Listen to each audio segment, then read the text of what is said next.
His spirit is contagious, whether he's sporting a team jersey or being photographed by tourists. The spirit of Detroit is a symbol of the city.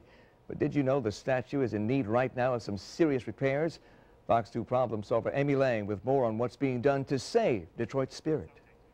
He's big, he's bronze, and he's been a Detroit icon for nearly 50 years. But now this beloved statue is showing his age. So what's being done to repair and restore the spirit of Detroit? Steel doweling, bronze, and cement will soon fix it permanently to the pedestal. It was 1958 when Marshal Frederick's towering salute to God and family was installed outside the City-County building in downtown Detroit. The massive bronze statue weighs 9 tons, stands 16 feet tall, and is 23 feet wide. But its beautiful green patina has weathered with acid rain and age. Its gilded orb has lost its luster, and the longest ray has lost a bracket, so it's hitting and damaging the spirit's shoulder. The statue hasn't been properly maintained with an annual waxing, so the runoff has stained the marble base, which is also cracked. And at some point, somebody vandalized the spirit, stabbing and hacking into it, perhaps with an axe. After all, these are our city's jewels, and if they are tarnished or damaged in any kind of way, it is a bad image for everybody. That's Carlos Nielbach, a master craftsman from Germany, who brought the spirit's deteriorating condition to our attention. But other people have taken notice as well, but we'll come back to them and what they're doing about it. First, more on the sculptor himself. You may be more familiar with Marshal Fredericks than you think. His work appears all over Metro Detroit. The gazelle on Belle Isle that bolted him to fame, the Victory Eagle on the old Veterans Memorial Building in downtown Detroit, Star Dream in Royal Oak, Freedom of the Human Spirit in Birmingham's Cheyne Park. Fredericks was a Cranbrook artist in the 30s and 40s, and his work can be found on the grounds there as well.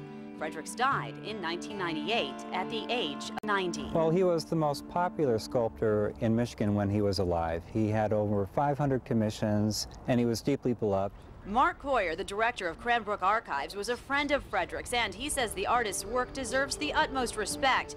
But some would say we haven't done a very good job of protecting the spirit of Detroit. When the artist was alive, he initially objected to draping the spirit in sports jerseys for fear the statue would be damaged. He did embrace it, and he liked the humor, and he liked the joy that people received about cloaking it, but he was concerned that people would damage his pieces.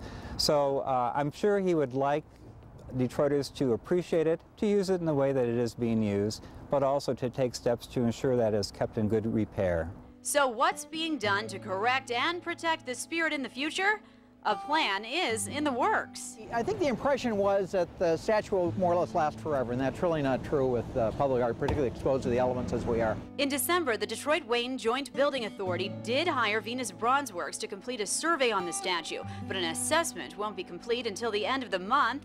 In the meantime, the authority is brainstorming about how to raise funds for the restoration of the spirit, a project that will be very expensive. We would like to be in a position where we're actually looking at funding this spring, and I'd like to see us working on it by the fall. One can only imagine that's what Marshal Fredericks would have wanted.